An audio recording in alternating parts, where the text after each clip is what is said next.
Hi అండి, welcome to Anita foods. ఈరోజు నేను రాగి సంకటి అలాగే నాటుకోడి కూర ఎలా చేయాలో చూపిస్తున్నాను. దీనికోసం నాటుకోడి కూర ఒక 1/2 kg తీసుకుని శుభ్రంగా ఇలాగా క్లీన్ చేసేసుకోవాలి.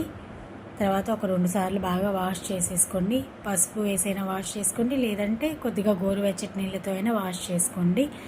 చేసేసుకున్న తర్వాత దీన్ని పక్కన పెట్టేసుకోవాలి. ఇలాగా కొద్దిగా ఉప్పు కారం కలిపేసి సో ఇప్పుడు ఒక 2 ఉల్లిపాయలు తీసుకుని సన్నగా కట్ చేసి పెట్టుకోవాలి.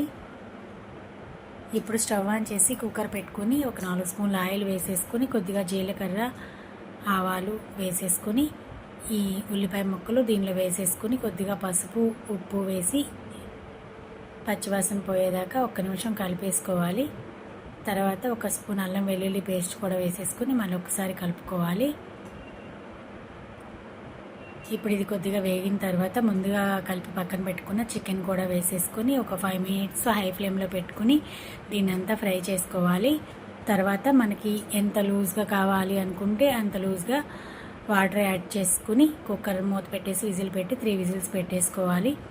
ఇప్పుడు అన్నం కోసం కుక్కర్ తీసుకుని 1 గ్లాస్ రైస్ వేసేసి 2 టైమ్స్ బాగా వాష్ చేసేసుకుని 1 గ్లాస్ రైస్కి 3 గ్లాస్ ఆఫ్ వాటర్ తీసుకుని స్టవ్ ఆన్ చేసి స్టవ్ మీద మూత పెట్టి విజిల్ పెట్టి కుక్కర్ పెట్టేసుకోవాలి. ఒక 3 విజిల్స్ వచ్చేదాకా పెట్టేసుకుని ఆఫ్ చేసేసుకోవాలి.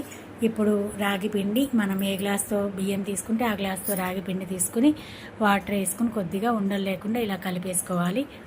తర్వాత ఇప్పుడు కుక్కర్ మూత తీసేసి స్టవ్ ఆన్ చేసి సిమ్లో పెట్టేసుకొని ఈ అన్నంలో ఈ రాగి పిండి వేసేసుకుని ఇలాగా కలిపేసుకోవాలి. ఇప్పుడు 1 స్పూన్ నెయ్యి కూడా వేసేసుకుని కలిపేసుకుంటే మంచి ఫ్లేవర్ వస్తుంది. ఇప్పుడు ఇదంతా బాగా కలిసిందాకా కలిపేసుకుని ఒక బౌల్లోకి తీసి పెట్టుకోవాలి. ఇప్పుడు మసాలా పౌడరు రెడీ చేసుకుందాం కూరలోకి. దీనికోసం నేను స్టవ్ ఆన్ చేసి చిన్న కడాయి పెట్టుకుని ధనియాలు జీలకర్ర లవంగాలు చెక్క యాలకులు జీడిపప్పు ఇవన్నీ కూడా వేయించేసుకుంటున్నాను. తర్వాత జీడిపప్పు అలాగే కొద్దిగా కొబ్బరి పొడి కూడా యాడ్ చేసుకుని పౌడర్ చేసేసుకుంటున్నాను మిక్సీలో వేసేసుకుని.